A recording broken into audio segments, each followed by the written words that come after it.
In the summer of 1822, whispers spread through Charleston's humid nights. Whispers of rebellion, of freedom, of chains that could be shattered in fire and blood. At the heart of it stood Denmark Vesey, a man who once tasted liberty and could never forget its flavor. Tonight, we step into shadows where plans were drawn, lives were risked, and history trembled on the edge of revolution. Picture Charleston, South Carolina, June 1822. The air is thick with heat, but also with fear. Armed. Patrols march the streets, lanterns swinging, searching, listening. Rumors have reached the authorities. Thousands of enslaved men and women are plotting to rise up, to set Charleston aflame, to seize ships in the harbor and sail toward Haiti, the land of black freedom. Behind shuttered windows, a man paces. His name is Denmark Vesey. Once enslaved, he purchased his own freedom years earlier. But freedom in Charleston is a fragile illusion. He sees daily the auctions where children are torn from their mothers. He sees the lash, the iron collars, the degradation. And he knows true freedom can only be won, not granted. Tonight, Vesey's plan is unraveling. Informants have spoken. The secret is out. And soon, the city will descend into panic, retribution, and death. But how did a carpenter, once enslaved, nearly ignite one of the largest slave revolts in American history? What drove him to risk everything? And why does his story still matter? 2 centuries later, this is the story of Denmark Vesey's rebellion in chains. Charleston in the early 19th century was the beating heart of America's slave economy. Its docks overflowed with cotton, rice, and indigo, wealth built on the backs of enslaved Africans. The city was home to some of the richest planters in the South and also some of the harshest cruelties. Enslaved people made up the majority of Charleston's population, living under constant surveillance, punished for even the smallest signs of resistance. Yet beneath the surface of terror, there was also endurance. People gathered in secret churches, sang spirituals filled with hidden meanings, and carried stories of resistance across generations. Haiti's revolution of 1791 had already sent shockwaves across the Atlantic world, proving that enslaved people could overthrow empires. In Charleston, those tremors were still felt 3 decades later. At the center of this story stands Denmark Vesey. Born around 1767, he spent years enslaved, traveling with his master across the Caribbean and the Americas. In 1800, he purchased his freedom after winning a lottery. But freedom in a slave society is never secure. Vesey could work as a carpenter, but his wife and children remained enslaved. Every day reminded him that the system was not broken for just one man, it was broken for millions. And so Vesey began to imagine something radical, a city-wide insurrection. Thousands would rise at once, strike fear into Charleston's white population, and seize their liberty by force. It was a dream, bold, desperate, and terrifying. This story matters because it reminds us that history is not just about those who ruled, but about those who resisted. Vesey's plot, though crushed, exposes both the cruelty of slavery and the courage of those who dared to defy it. His voice echoes into our present, demanding we remember. Denmark. Vesey's life began in bondage. Born around 1767, likely on the Miais, Caribbean island of St. Thomas, he was enslaved as a young boy and purchased by a wealthy sea captain, Joseph Vesey.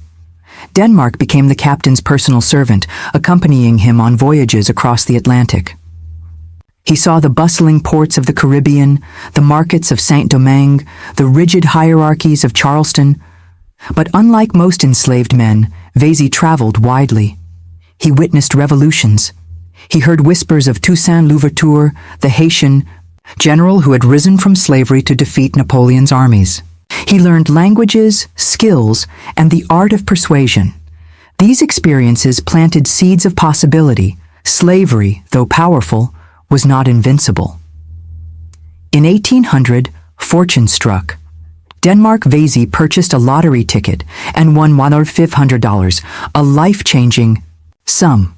With it, he bought his freedom for $600. At 33, he was free, at least legally. He opened a carpentry shop in Charleston and became well respected for his craftsmanship. But Vesey's freedom was haunted. His wife and children remained enslaved, and the laws of South Carolina made it nearly impossible for him to free them. Day after day, Vesey watched enslaved families ripped apart on the auction block. He saw beatings in the streets. His own sons could be sold at any moment. Freedom tasted bitter when it came with such chains. That bitterness turned to resolve. Vesey studied the Bible, focusing on stories of deliverance, like the Israelites, fleeing Egypt. He gathered followers at Charleston's African Methodist Episcopal Church, a community that offered both faith and resistance. Slowly, he began to share his vision, a rebellion, swift and decisive, to cast off slavery's yoke. By 1821, Vesey had laid the foundations of his plot. He recruited trusted men, many of them skilled artisans, preachers, or leaders in the enslaved community.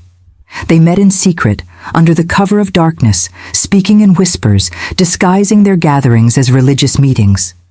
Vesey's plan was bold. On the night chosen, as many as 9,000 enslaved people across Charleston and the surrounding countryside would rise at once.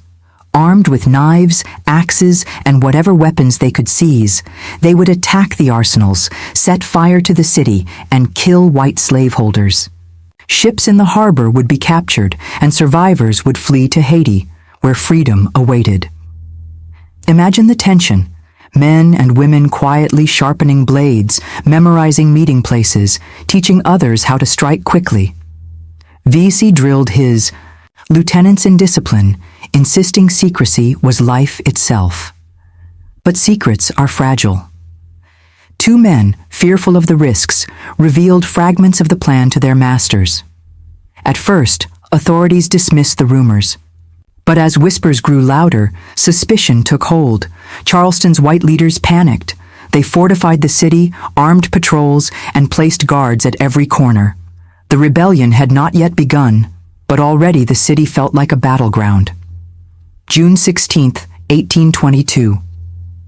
This was the night set for the uprising. But Vesey never gave the final signal. The air was too heavy with suspicion. Patrols filled the streets. Something was wrong. Within days, arrests began. Dozens of men were seized, interrogated, tortured. Names were forced from trembling lips. The web closed around Vesey and his followers. Vesey himself was captured on June 22nd. Witnesses later recalled his calm composure, even in chains. But his arrest signaled the death of the dream. The trials that followed were secret, conducted by a special tribunal of white planters and judges. Testimonies from enslaved informants painted Vesey as the mastermind, a man consumed by the cause of freedom. He had preached that God has no respect of persons and that slavery was a sin to be destroyed. Over the weeks that followed, 131 men were charged. 70 were convicted. 35, including Denmark Vesey, were sentenced to death.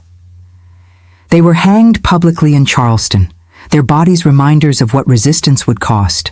Another 37 were banished, sold into harsher bondage in the West Indies. Charleston was gripped with terror.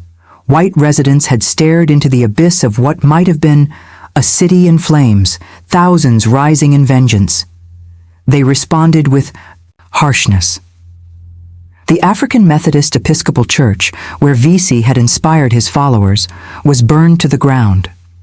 New laws tightened control over both enslaved and free black people. Curfews, restrictions on movement, and bans on literacy sought to smother future plots.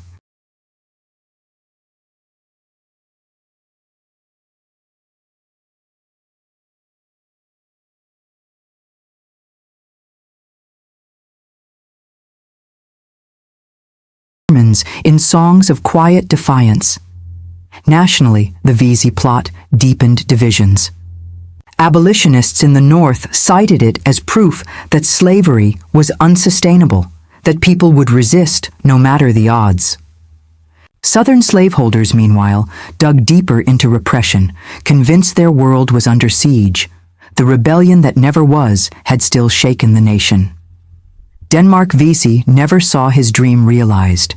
His rebellion was crushed before it began, and his name was smeared by Charleston's leaders as that of a dangerous fanatic.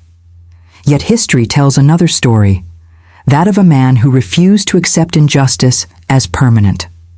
Vesey's plot reminds us of the fragile balance within oppressive systems. For every lash, every auction block, every law meant to control, there was also resistance, quiet or loud, planned or spontaneous. Enslaved people were not passive victims. They imagined, conspired, fought, and like Vesey, dared to dream of a different world. There is also a sobering lesson here.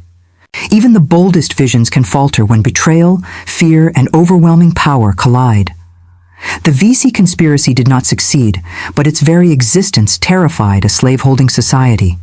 And that fear, in time, helped fuel the debates that would lead to the Civil War.